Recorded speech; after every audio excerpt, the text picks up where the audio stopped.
নমস্কার বন্ধুরা, আজ করলাম পনিরের একটি ভীষণ ইউনিক একটি রেসিপি। এটা কিছুটা চিলি পনির টাইপের, কিন্তু চিলি পনির নয়।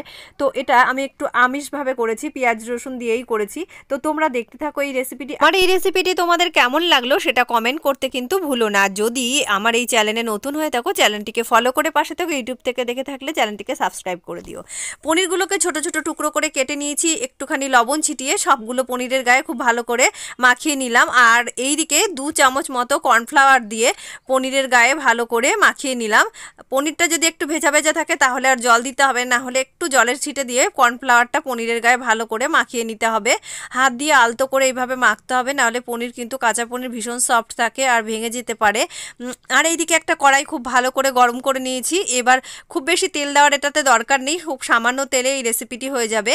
তো এর মধ্যে আমি দিয়ে দিলাম পনিরগুলোকে, একটা একটা আলাদা আলাদা করে এইভাবে পনিরগুলোকে দিয়ে দিয়েছি। জোড়া লেগে যেতে পারে, ওই জন্য আলাদা আলাদা করে এইভাবে দিয়েছি, যেহেতু কর্নফ্লাওয়ার লাগানো আছে। তো এইবার এগুলোকে মিডিয়াম টু লো আঁচে দিয়ে ভালো করে ভেজে নেব। দুটো দিক ভালোভাবে ভাজা হয়ে গেলে এগুলোকে তুলে নেব, একদম লালচে কিন্তু করা যাবে না। তো তুলে নিলাম। এবার এই তেলের মধ্যে একটা মাঝারি মাপের পেঁয়াজ কুচি, মানে পেঁয়াজ কুচি ঠিক নয়, পেঁয়াজের পাপড়ি ছাড়িয়ে নিয়েছি। সেই পাপড়ি ছাড়ানো পেঁয়াজটা আমি যেমনি করে আমরা চিলি চিকেনে দিই, তো সেমভাবে আমি পাপড়ি ছাড়ানো পেঁয়াজ নিয়ে নিয়েছি। একটুখানি কাঁচা লঙ্কা কুচি আর টমেটো কুচিও এখানে অ্যাড করে দিয়েছি। এবার এর মধ্যে আমি 1 চামচ লবণ অ্যাড করে দেব, দিয়ে বেশ কিছুক্ষণ নেড়েচেড়ে এটাকে ভাজবো। তো এটা খুব ভালোভাবে ভাজা হয়ে গেলে এর মধ্যে আমি 1 চামচ মতো হলুদ গুঁড়ো অ্যাড করে দেবো। তো হলুদ গুঁড়ো দিয়েও আবার কন্টিনিউ খুব ভালো করে কয়েক মিনিট নাড়তে হবে। কয়েক মিনিট এইভাবে নাড়তে নাড়তে পেঁয়াজটা খুব ভালোভাবে গরম হয়ে উঠলে এটাকে আমি ঢেকে দেব। এটাকে প্রায় 5 থেকে 6 মিনিট মতো আমি ঢেকে রেখেছিলাম। তো ঢাকনা তুলে দেখছি খুব ভালোভাবে পেঁয়াজটা নরম হয়ে গেছে আর প্রত্যেকটা পেঁয়াজে একটা সোনালি রঙের ভাব এসে গেছে। তো এইবার আমি এর মধ্যে অ্যাড করে দিলাম আদা রসুনের পেস্ট। আদা রসুনের পেস্ট আমি 1 চামচ দিয়েছি। আরও কিছুক্ষণ এইভাবে নেড়ে চেড়ে ভেজে নিলাম। আদা রসুনের গন্ধটা, কাঁচা গন্ধটা চলে যাওয়া পর্যন্ত অপেক্ষা করলাম।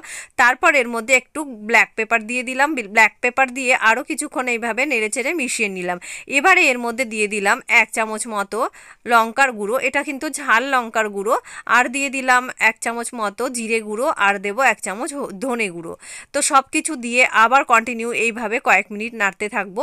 তো এইভাবে নাড়তে নাড়তে মশলাটা ভালোভাবে ভাজা হয়ে গেলে এর মধ্যে আমি 1 চামচ মতো টমেটো সস অ্যাড করেছি। টমেটো সস দিয়ে আবার 1-2 মিনিট এইভাবে নেড়েচেড়ে নিতে হবে। তো টমেটো সসটা দিয়ে নেড়েচেড়ে মিশিয়ে নিয়ে এর মধ্যে আমি দিয়ে দেব কর্নফ্লাওয়ার। কর্নফ্লাওয়ার বলতে আমি যে বাটিটার মধ্যে পনিরটাকে কর্নফ্লাওয়ার মাখিয়েছিলাম সেই বাটিটা ধুয়ে কিন্তু আমি এখানে একটু জল অ্যাড করছি। একদমই পাতলা করে কর্নফ্লাওয়ার দিতে হবে, বেশি কিন্তু দেওয়া যাবে না। তো এইটাকে একটু ফুটিয়ে নেব এইভাবে, কয়েক মিনিট এইভাবে ফুটে গেলেই কিন্তু এটা খুব ভালোভাবে রেডি হয়ে যাবে। ভেজে রাখা পনিরটাও এর মধ্যে দিয়ে দিলাম।